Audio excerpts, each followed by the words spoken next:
Emang bener ya kalau penyakit tuh 90% berasalnya dari pikiran? Aku tahu nih yang ngomong siapa nih. Ini kayak ada dokter yang di sana kan.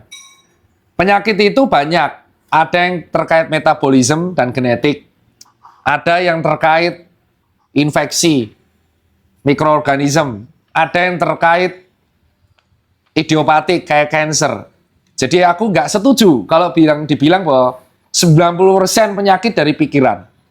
Aku nggak setuju. Yang benar adalah faktor kesembuhan dari pasien itu bisa jadi dari pikiran. Oke? Tugas dokter itu membuat pasien tidak menjadi lebih parah. Ya. Yang membuat pasien sembuh itu adalah dirinya sendiri, yaitu sistem imunitasnya. Dokter tuh hanya membantu sesuai dengan apa yang dia pelajari supaya tubuh itu bisa beregenerasi. Contoh, patah tulang, tulangnya dibenerin. Tapi yang membuat tulang itu nyambung apakah dokter? Tidak. Ada osteoblas dan osteoklas yang membuat tulang itu nyambung.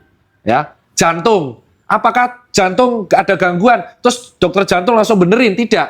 Dia hanya memberikan obat-obatan dan mengatur gaya hidup supaya jantungnya bisa normal. Diabetes mellitus. Dokter penyakit dalam akan mengontrol gulanya supaya dia tidak jatuh ke dalam keadaan hiperglikemi yang sangat parah. Ya. Itu yang sebenarnya teman-teman harus tahu. Tugas dokter itu membuat orang tidak semakin parah dan mengontrol pasien yang datang supaya dia bisa terbantu kesembuhannya. Nah, kesembuhan itu betul, salah satu faktor utamanya come from yourself. Kalau kamu terlalu insecure, overthinking, itu akan membuat hormon stres naik, yang akhirnya kamu nggak sembuh-sembuh. Makanya disinilah peran komunikasi dokter terpenting adalah dokter tuh harus optimis terhadap pasiennya. Nah, kalau kamu ketemu saya, wah saya nggak bisa sembuh, goblok. Saya gituin. Dokter itu, even dengan kemungkinan 1% sembuh, itu akan optimis. Karena yang membuat PD pasien sembuh itu adalah dokternya. Kalau pasiennya sudah pesimis, di circle yang toksik, itu penyakitnya nggak akan sembuh-sembuh.